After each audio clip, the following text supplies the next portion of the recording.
Welcome to Tenant, the Tenant Experience Network. I'm your host, David Abrams. In this episode, we are connecting with Dara Friedman, Managing Director at BentallGreenOak. In this episode, we learn about Dara's career journey, which following her graduation with a liberal arts degree, started in investment banking, where she was given a choice between focusing on technology or real estate. Since choosing real estate, she has never looked back and now specializes in investment management. Dara points out that many of the phenomena that we face today have actually been around for many years. Shorter-term leases, more flexible spaces, making live, work, play a priority, and the issue of affordability. Building operators and occupiers must focus on tenant engagement, creating alignment through their approach. Amenities, health and wellness, energy usage, and reducing operational costs are all key drivers of supporting human capital and contributing to the delivery of great customer experiences. Dara shared a bit about completing a merger in the midst of the pandemic and how the company created opportunities to socialize and integrate people across the globe. I appreciated Dara's personal reflection on how difficult living through the pandemic really was. We're excited to share this podcast with you, so be sure to subscribe to 10 so you never miss an episode of the Tenant Experience Network.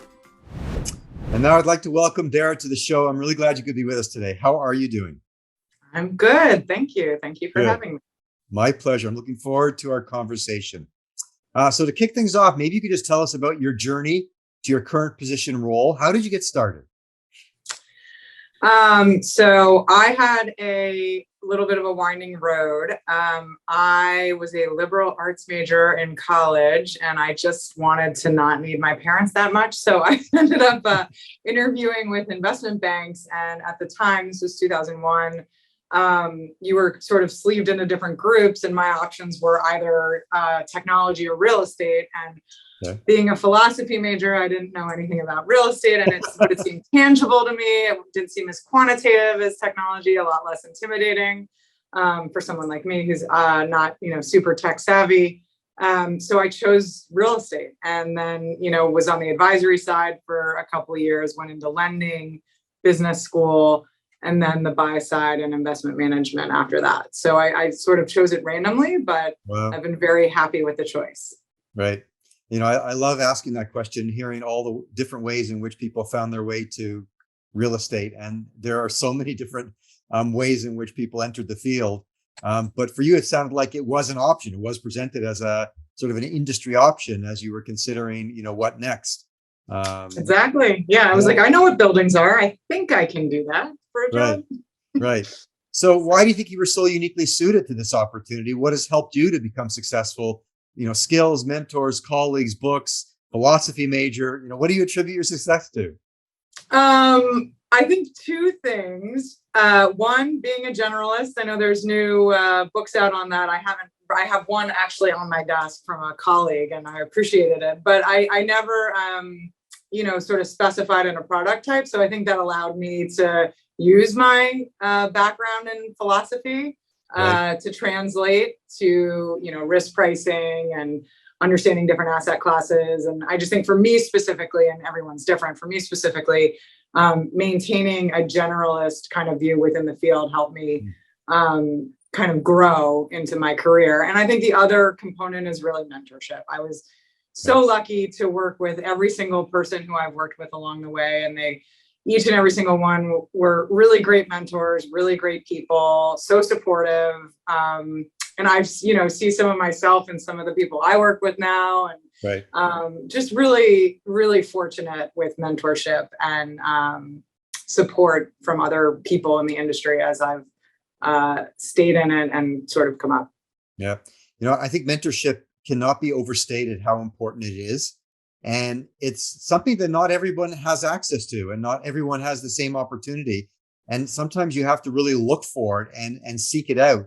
But the more I hear from other successful people in business, I think mentorship is probably the number one trigger to that people will attribute some of their success to, and that has really helped them to expand their perhaps the opportunities that they have in front of them, seek out new opportunities. I'm just curious, is it something you do deliberately from your perspective, or does it just have to happen organically? I think that's a really good question. And I think it depends on the person. For me specifically, it was when I think of who has made the biggest impact in my professional life, and usually that trans over to personal as well. Right. It's all organic. So it was no, assigned mentors through a program. However, like, I think it's opportunity and timing. So if you are connected inorganically and that works, that's great. Right. So I think it's both ways, and it really depends on you as a person, Right. understanding, who you're working with well, and who can bring out the best in you and give you that support to help you grow your confidence and conviction. Is that it's all, that's what it's about. So it really kind of starts with you figuring out, okay, what's working for me, what's not working for me. And I think that mindset is helpful, especially when you're younger, because you do feel like it's not in your control.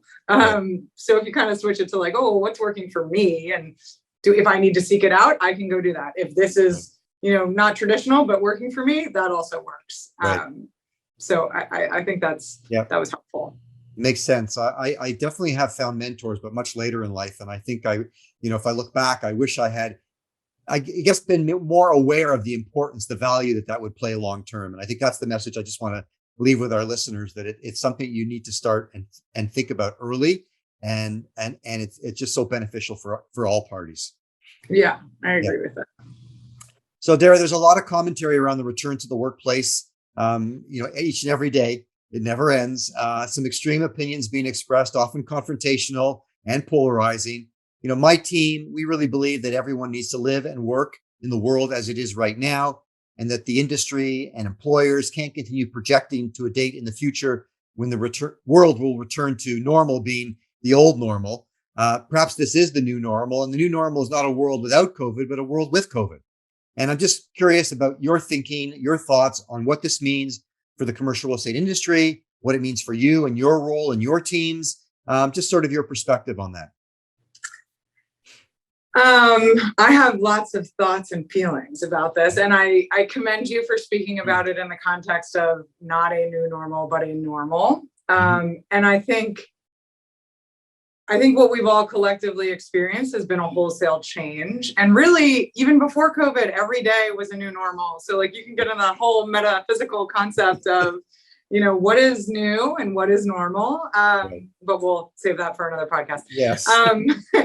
But I think contextually thinking of this as the present is the appropriate way to move forward. I think that for the commercial real estate industry, there's been lots of changes for the present, but a lot of it, I think, has primarily been accelerations of things that were bubbling up prior to the pandemic. Like with office, you were seeing tenants wanting more flexible leasing schedules, which means that workers probably were going to be more responsive to shorter term leases and things like that. And so I think that that's just accelerated. We were also seeing the rise of the kind of 18-hour live, work, play environment in major cities, but also affordability becoming an issue. So specifically in the US, there's been a massive kind of diaspora, which was fueled by the pandemic and people being able to work wherever they want. And really and what's behind that is this work-life balance, sort of resiliency aspect of corporate culture, which I think is going to be beneficial for everyone going forward. Yes. And I think that's really gotten more codified within the work culture of the US, within workspaces, within companies. And I think those are all really positive changes because they just support, like, people who are supported will show up to work better, both professionally and personally. So I think there is a little bit of a shift in a movement to kind of consider a more holistic view of working and corporate culture and the use of space. And all of that has to do with resiliency and sustainability, both, environmentally, but for your people. Yep. I think one thing we learned for sure, and you mentioned this, is that people didn't necessarily want to work less. It was about the balance, right? And when we first went home, when COVID hit, full on, and we all left our buildings and went 100% remote, we weren't working less. I mean, not even close. In fact, most people, I think, were working more as the days just sort of, started earlier and ended later. But it did teach us over time that we could, have more balance and actually still be incredibly productive, incredibly effective, and not miss a beat.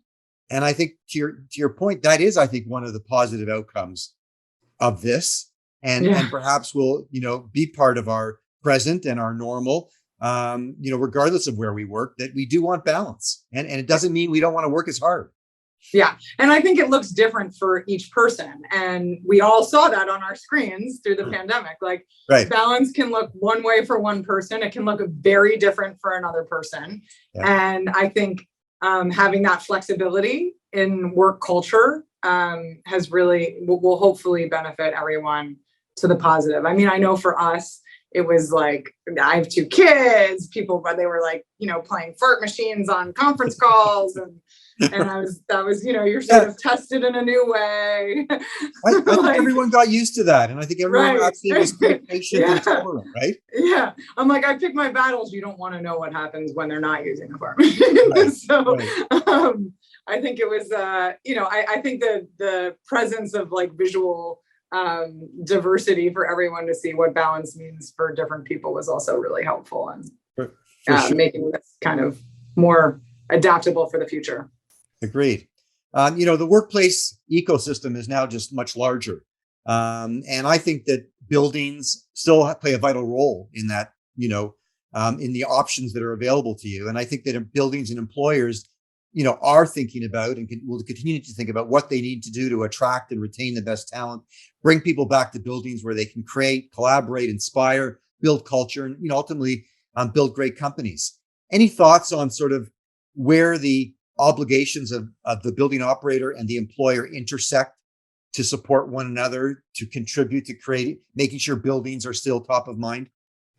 Yeah, I think tenant engagement is the primary place where both the landlords and the tenants should be very much aligned. I mean, I know we work as a company, we have a really strong view on sustainability and resiliency, and that it's organic and authentic through our investment process, through our asset management, through our own operations and corporate culture. And one of the things that we do in all of our commercial buildings is focus on our tenant engagement. And I think we're very much aligned with our clients and our tenants in providing those amenities to make our buildings engaging for the people who occupy them and the people who are running those corporations, if it's office or if you're just a resident of a multifamily asset, you feel that engagement and that support and those amenities in the places that you're living and working.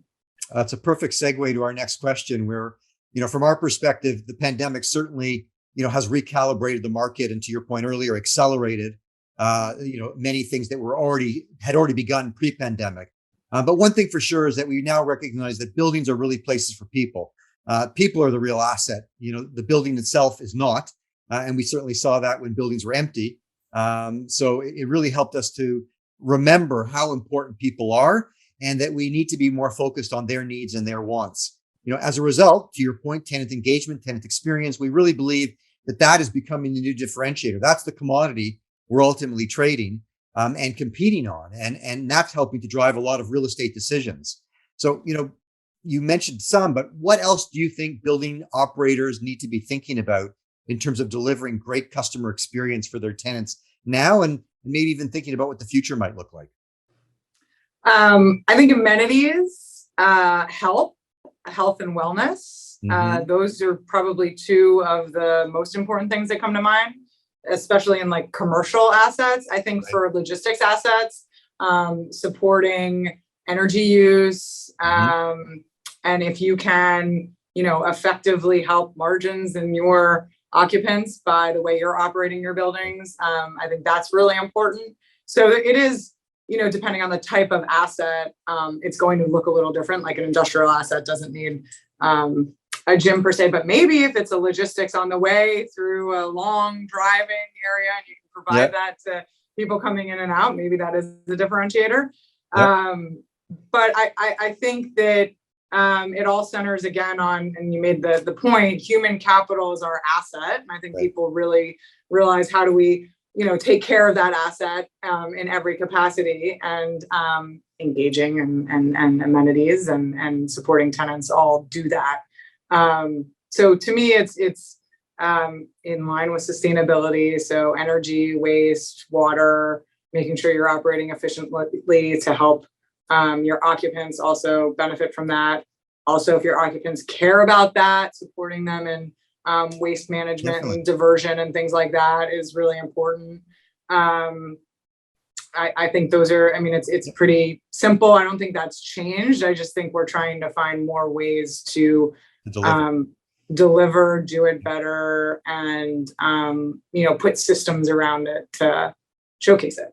Agreed. Interestingly, when I first developed Hilo, which is all about tenant experience and tenant engagement, one of the main drivers was actually sustainability. And you might say, well, why? But, when we first conceived of it, it was at a time where our major form of communication with tenants, between operators and tenants, was print. And so as a way to recognize that we needed to be more green conscious, buildings were going for their LEED certification, we thought we ought to be connecting and communicating with people through their phones, through their smartphones, and create a more digital, channel of communication. And so, fast forward so many years where sustainability has just become such a hot topic. And I do believe that tenants are going to be looking at their buildings and they're going to be asking those questions, and not just taking it for granted and not just hoping you're doing it, but actually engaging in buildings that are aligned to some of their corporate ways of thinking as well. Yeah, I think that was happening. I think it's really been the last kind of you're right, 10 years. Yep. Sure. And so, I think it's to the benefit of everyone. So it's good. Agreed. All right, let's take a short break and we'll be right back. This episode of 10 is proudly brought to you by Hilo. Hilo is a rapid deployment workplace engagement platform for the hybrid world that enables building operators to connect to their tenants, whether they're at work, at home, or anywhere in between. We are in the midst of a seismic shift in the evolution of the workplace.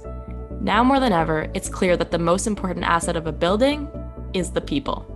Commercial real estate leaders recognize that tenants and employees want new kinds of spaces, services, and amenities to support having the flexibility to work from anywhere. Workplace engagement solutions that connect hybrid working people to buildings no matter where they are have become a major differentiator as buildings compete to retain current tenants and attract new ones. Hilo empowers building operators to meet this challenge. To learn more about Hilo and schedule a demo, visit hiloapp.com. We are back with Dara Friedman, Managing Director at BentallGreenOak. Again, I'm really glad you could be with us today. Thank you. So living through a pandemic has been very challenging for so many people. And I never like to forget that fact. As we continue to talk about the future, we have to remember what we have been through. But we also believe it's provided an opportunity now to be better, do better, and build something better. COVID can no longer be an excuse. So I'm wondering if you can share any details about your business or some part of your business that is being reimagined to reflect the reality of where we are today. I'll share two things. I think one thing that we as a company did, well, we were sort of unique because we actually announced a merger in mid 2019. And so we were sort of merging two companies through the pandemic. Right. And I think what we learned with that, and it was a really great experience, was that it was a sort of, the world is actually quite flat now. And we were able to put in place all these kind of like social support or just like sort of fun activities that sometimes if you're physically together in the office, you're so drained at the end of the day. You're like, I don't want to go to happy hour. This is me and my, after 35, like between 20 and 30, it was different. But like when you're, you're either you're itching to go out or you don't want to go out. Right. And it's really, there's like one option. It's drinks or coffee or maybe a walk. But we were doing things like we had a workout person come, and people would from all over the globe join the workout class. I participated in the read aloud. So I have two kids and I had my daughter read aloud one day, and then someone else with older kids had like their daughter read, and my kids would join. And so it was really great to see people's kids like in the capacity of like, oh, we're just gonna pick a story and hang out. Of course, my daughter did like How to Train Your Mom or something like that. But we each of them read, and that was so fun Right. to have both your family kind of participate in that capacity and interact like that. We did a recipe book where people had like a cooking session. One night, one of my New York colleagues is Italian, and we still use his recipe for chicken. It was really good. So we did that, and we did some like wine tasting because we have a couple of people that are really into wine, and they would host that. But it was just really a diverse set of activities beyond, like, oh, we're going to go to drinks, or we're going to go to lunch. So I think offered more flexibility, more creativity in what you did do. Yeah, and I think, and it was a great job by our corporate team, and I think it was really effective in helping to integrate different people across the globe and set a corporate culture during a really hard time, because it was not an easy time. And so I think that was unique, right? Not everyone was, consummating a merger through the pandemic, but I think for us, that was it was a really great experience and something I'm really thankful to have been part of. Okay. Very cool. You said there was one other thing, I think. I now forget because I went really into that. We'll stay with that. That's awesome. That's very interesting. And the fact that it happened not only during the pandemic, but as part of a global merger. So, and we know, I think the other thing was like how hard it was at home, but like we can, I have, I'll talk to my friends about that, but it was really hard. I think we should all acknowledge, like, it was really hard. There was, for everyone in every place, it was just hard. And it was a lot. And, I know I remember watching Outbreak as a child, and it was just kind of like, oh my God, it's happening. But then also, whatever you had going on at home, it was just hard. So. Absolutely. An opportunity to get to know Dara a little bit better as a person. Can you share one way in which the pandemic has changed your outlook on life? So I would say pre-pandemic, I had a little bit of a difficult time being present. And I think, like anything, when you go through, big life changes and shifts that require a change of perspective, you get better at being present. So I think for me, I'm most grateful for understanding what that means and not just like hearing it. Okay, be present. Okay, I'll take a breath. It's not quite that. There's a little more to it. You had an opportunity to practice it as well. Yeah, exactly. And really was pushed to the limits to like understand what it is, why it's valuable. And, I had some personal things happen that affected that, but I'm really grateful for that perspective. Great. What travel destination do you miss most?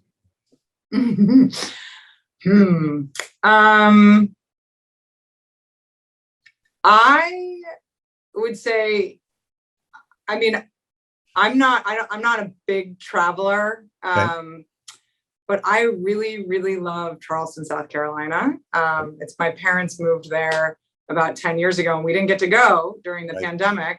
But we did go this summer for a month. Great. And shout out to Charleston. It's just best. So awesome. I didn't realize how much I missed it until we were there. So you got back. And it's just great. With beautiful beaches, gorgeous nature, nice, really nice place. So great. Anything new on your bucket list that you'd like to experience? I'm just catching up on that. Would be require not being present. Right. Okay. All right. What is your? I don't. Okay. All right. What is your favorite technology that is new to your life? Well, I did get a new iPad, which I enjoy. We're debating Apple TV. I think that would probably be beneficial to us, make things a little more seamless. Absolutely. And I don't have like the watch. I'm like on the fence about that one. I draw the line. I've got everything else. I've got everything else, but I don't know that I want it strapped to me. Yeah. I'm a very late adapter. It took me a while to get rid of my StarTech, like the flip phone, which I loved. And then the iPhone was a big deal for me. And I haven't recovered from that transformation yet. I don't think I need anything else. You got time. You got time. What's your personal choice for days spent in person with your colleagues versus working from anywhere? So what would I like to do if if you had a personal preference for choosing days spent working with people, your colleagues in office versus working from anywhere? Remote. Which would I choose? Yeah. What would your personal preference be? I mean, I like both. Okay. So I'm probably kind of 70-30, 70 and like 70 in person, 30 at home. That's a good balance for me. Right. Because I feel like I just have that 30% gives me the space to feel organized outside of the office. Right. And then the 70% gives me the interaction and activity that, has engaged me at work since I started. Right. So I think that's how I would probably assign that time. Makes sense. Listen, Dara, thank you so much for joining us today, for being a part of the conversation and engaging in this discussion. I hope this is the first of many for us. I look forward to staying connected and wishing you continued success. Thank you. Thank you for having me. It's been fun. Awesome. Take care now. Bye. I want to thank Dara Friedman for joining me on this episode of 10 and for contributing to the global conversation around buildings being a part of a robust ecosystem, helping to build great companies, and that they are vital in the effort to cultivate and support great people and teams. The future of the workplace will likely take many forms, and we will continue to explore what that looks like together. Subscribe to 10 for more conversations with leading CRE industry professionals and experts who all have something to say about tenant experience and the future of the workplace.